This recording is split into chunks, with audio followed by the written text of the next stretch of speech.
Hi, Huckleberry here, and today I'm going to talk about careers in IT.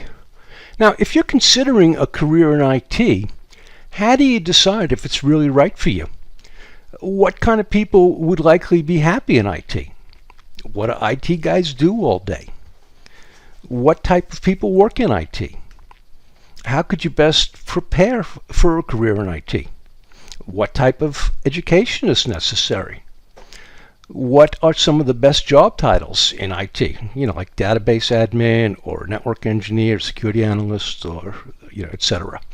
So I'm going to answer all of these questions plus a whole lot more based upon my almost 30-year career in IT.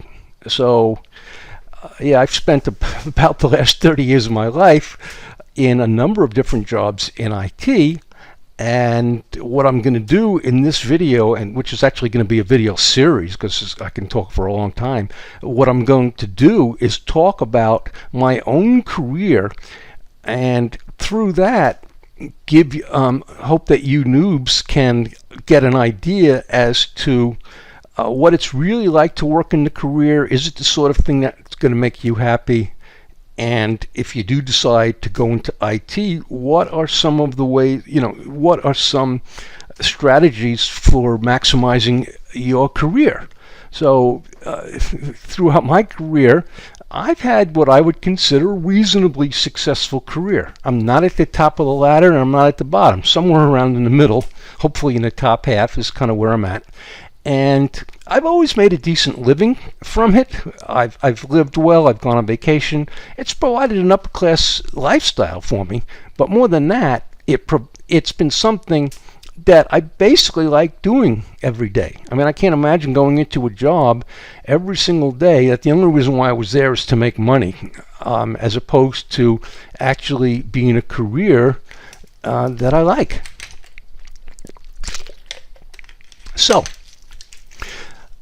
I'm going to talk about my career a little bit, and I'm going to tell some stories, and hopefully you can learn something about the career based on my experiences. So I started out somewhere around in elementary school, like maybe 5th or 6th grade. I really realized that I was extremely interested in science and technology. I realized I wasn't really like other kids that just wanted to play ball. I was extremely interested in science and technology.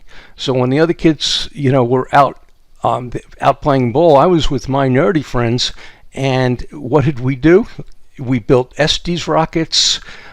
We built robots. We built a go-kart with a gasoline engine that we pulled off of a lawnmower. I built radios. I took radios apart of all sorts. Now, don't forget, when I started, they really didn't have computers the way we do now, so I really wasn't able to play with that kind of stuff. So what I'm getting at here, I guess, is if you're the sort of person that's always been into technology, as long as you can remember, then IT might very likely be a good career for you. If you're just kind of good at computers, but you don't really care about it that much, then it may not be for you.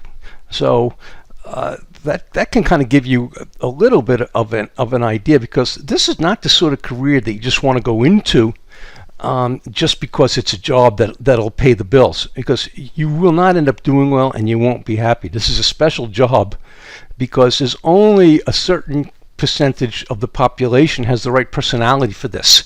And you basically have to like science and technology. You got to be a techie. Either you are or you're not. So if you answer the question yes, that you are, then you might have a very good, you might have the makings of a very good career in IT.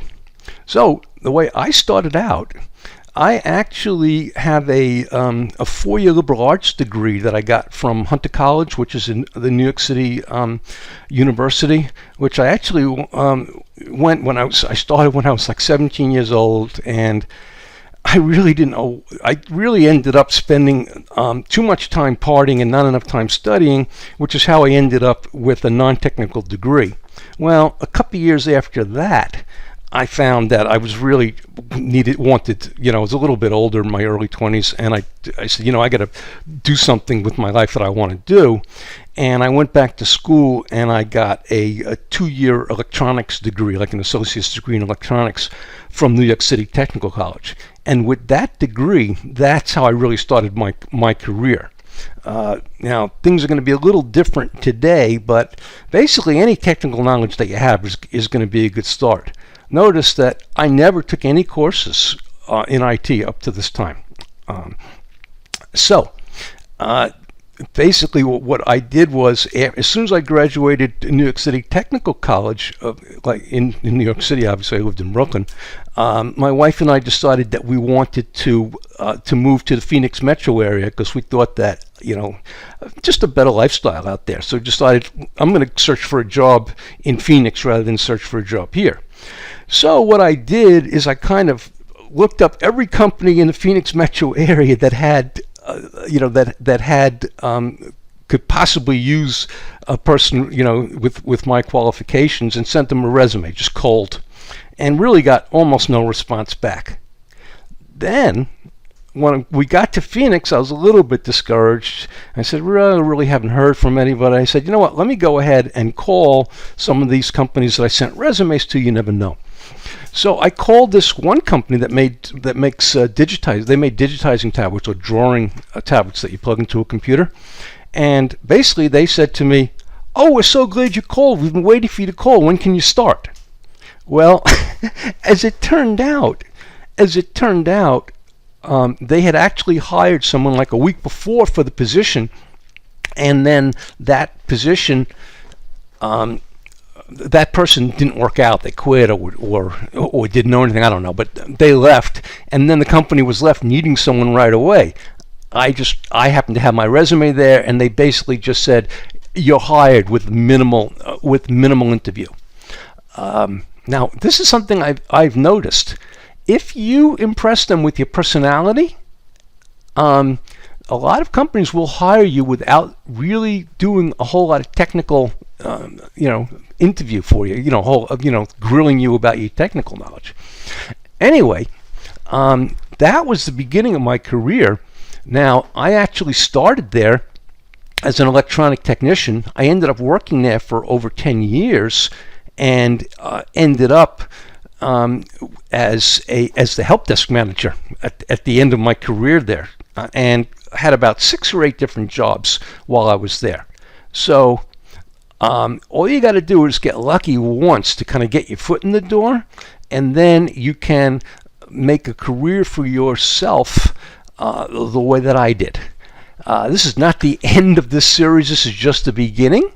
I am going to make more videos talking about my career and hopefully give you some helpful ideas as to how to make the most of your career based on the stuff that I did right and the stuff that I did that was dumb, and believe me, there was plenty of it. So leave a comment if there's a specific topic that you want to go over, and I'll really try and put that into the next video. For now, this has been Huckleberry. Thank you for listening.